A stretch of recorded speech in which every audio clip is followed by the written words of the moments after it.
The first fortnight of December is very special for the Indian military.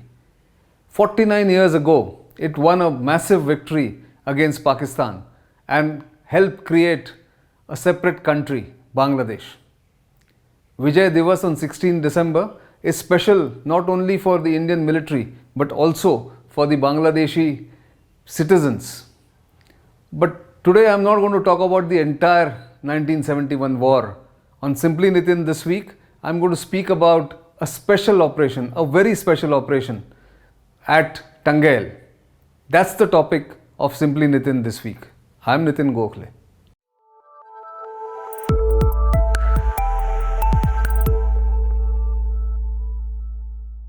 So as all of you by now must be knowing, the 1971 war began when Pakistan attacked Indian airfields in the western sector on 3rd of December. The moment Pakistani planes came and tried to destroy Indian Air Force planes, which were not there incidentally because India had got advance intelligence about Pakistani intentions, India declared war against Pakistan.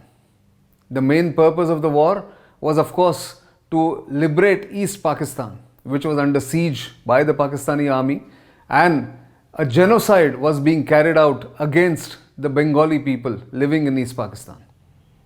Now, as the war started, Indian forces started advancing into East Pakistan from various directions, launching their operations from India's northeast, from Tripura, from Meghalaya, and various sectors that really allowed them to use some of the launch pads from there.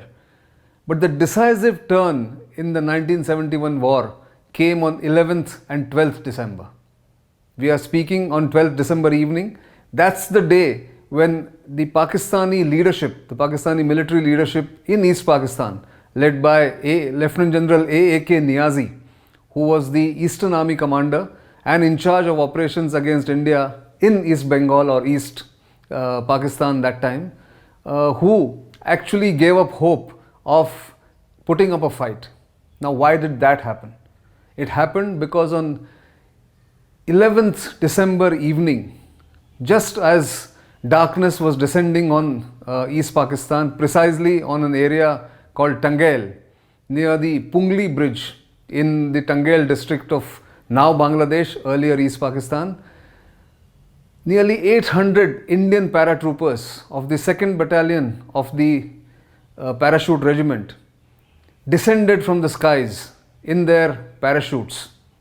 They came in hundreds and landed in a drop zone, as it is called, the DZ, which was created by the Mukti Bahini, the freedom fighters of Bangladesh, and one Indian officer, Captain P.K. Ghosh, who belonged to the signal company of the 50 Para Brigade, the only Para Brigade that India then had or even today has.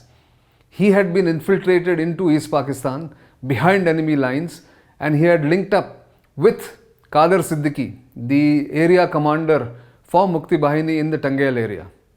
Kader Siddiqui and P.K. Ghosh identified and secured a dropping zone for the 2nd Parachute Regiment or 2nd Para Regiment or unit to descend from the skies in the evening of 11th December.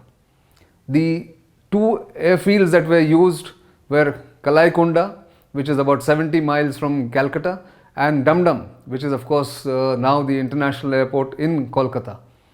From these two airfields, nearly 50 transport aircraft took off carrying these paratroopers. Of course, there is a sequence of events that take place when paratroopers are dropped.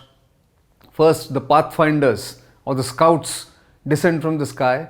They secure the dropping zone. Then follows the main body of the paratroopers, which is then followed by a heavy drop of ammunition, vehicles, guns. All that happens in a sequence. Now, as Lieutenant General Nirbhay Sharma, then Major Nirbhay Sharma, who was the adjutant of the 2 Para Battalion, recounts and remembers, this was well sequenced. It was his duty to sequence the drop of all these elements of the para battalion, and by late evening on 11th, nearly 800 of the paratroopers of the 2nd Para Battalion dropped down on Tangail town. It was, as I said, secured because it was under the control of the Mukti Bahini. Their task was to cut off the 93 Brigade of the Pakistani Army, which was retreating or trying to go down from north to south, from Maiman Singh in the north, in current then East Pakistan, current Bangladesh, going down to defend Dhaka, which was the capital then, so that they could defend and then fight the advancing Indian army. The task for the 2 Para Battalion was to stop that retreat, bottle them up before they reached a crucial bridge called Pungli Bridge.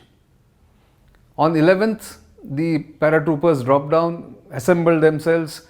One of the sticks, as they call it, about 8 or 10 people, one of the sticks dropped down, sort of got drifted away and then dropped nearly 70 miles away from the dropping zone, but they also eventually linked up with the main body. And in 24 hours, there was a huge fighting between the Pakistani forces and the 2nd Para Battalion, which had to link up with the 1st Maratha Battalion, which was given the task of linking up with each other and then march towards Dhaka or march on Dhaka.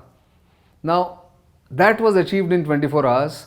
The 2 forces or the 2 battalions, the 1st Marathas and the 2nd Para, which was initially the 3rd Marathas, actually killed almost 350 Pakistani soldiers in that fierce fighting between the evening of 11th December and 12th December.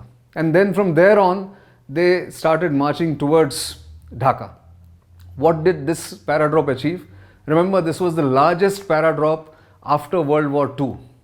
No other army in the world had attempted such a paradrop or such a airborne operation, as they call it. It was a daring operation in its planning and equally innovative in its execution.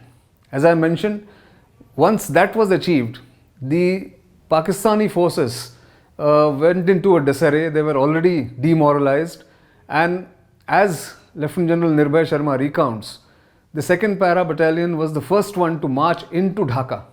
When they marched into Dhaka, they went into, or he and a couple of other officers went into Lieutenant General Niazi's office. They found him disheveled, unshaven and completely heartbroken. And as Lieutenant General Nirbhay Sharma says, Lieutenant General Niazi then told the young captain / major Nirbhay Sharma, Rawalpindi ke haramzadon ne hame marwa diya.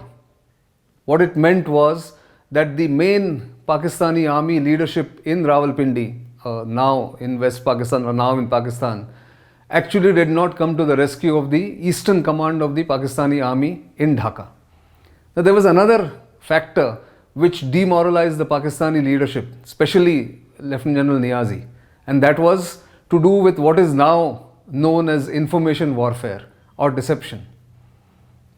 It has been written at several places, and one of the main architects of that deception plan, then PRO of the Indian Army, Ram Mohan Rao, was the PRO at the Army headquarters.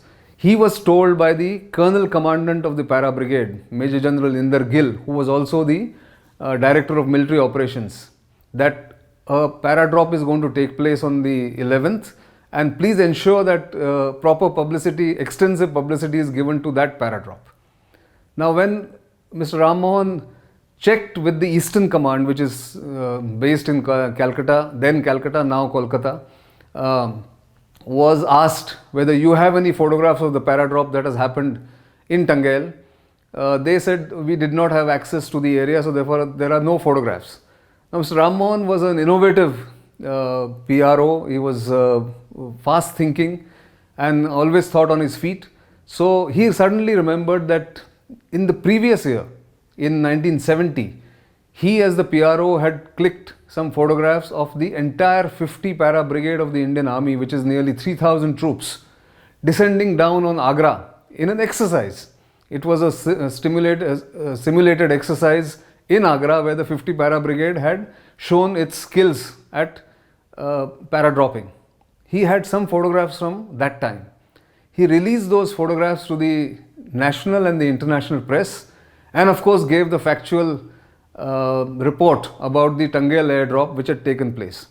The only difference was in Tangail about 800 to 850 paratroopers had descended, whereas the impression given in that photograph was that the entire brigade, which is nearly 3,000 paratroopers, had descended into East Pakistan.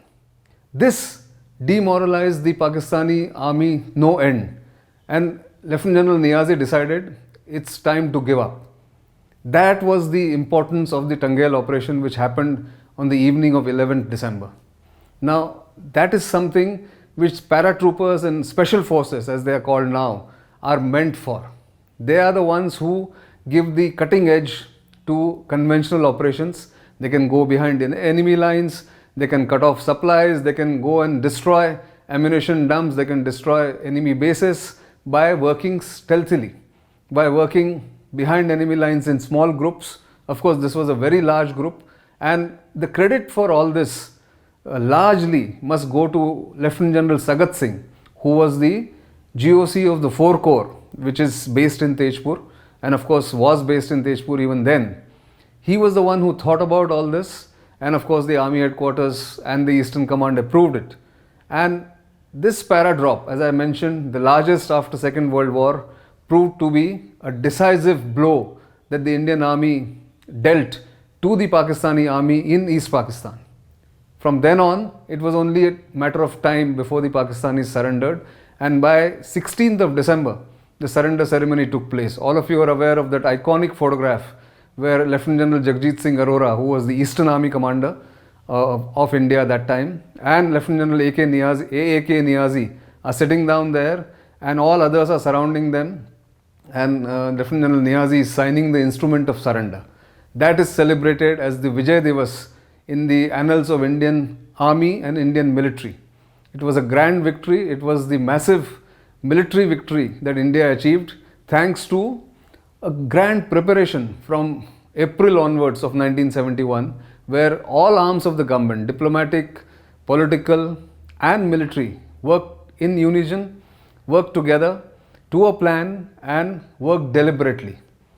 That is something that the Indian military and the Indian nation cherishes. And next year, 2021, 16 December will be the 50th anniversary, the golden jubilee of the massive military victory that India achieved against Pakistan. Remember, since then, Pakistan has not forgiven India for what it did. India not only achieved the military victory in 13 days flat, but also dismembered Pakistan. It fragmented Pakistan. The Pakistan that we see today, west of India, is just a small portion of the original Pakistan created in 1947, which had 2 wings, Eastern Pakistan or East Pakistan and West Pakistan. Most of you know this history, but some of you in the younger generation may not know these small little operations which actually turned the tide for India and for the history of the subcontinent. That's why I thought on the 12th of December, when you are listening to this, you must know what the Tangail operation was all about. It is an important date in India's military history, in the history of the subcontinent, and of course in the overall history of conflict. That's all I have this week, but keep watching us, keep sending feedback, keep liking us on our social media platforms, and of course keep sending comments and suggestions, which, as I keep saying, I will take up when they are feasible or if they are something that I can work upon. Until the next time, it's goodbye.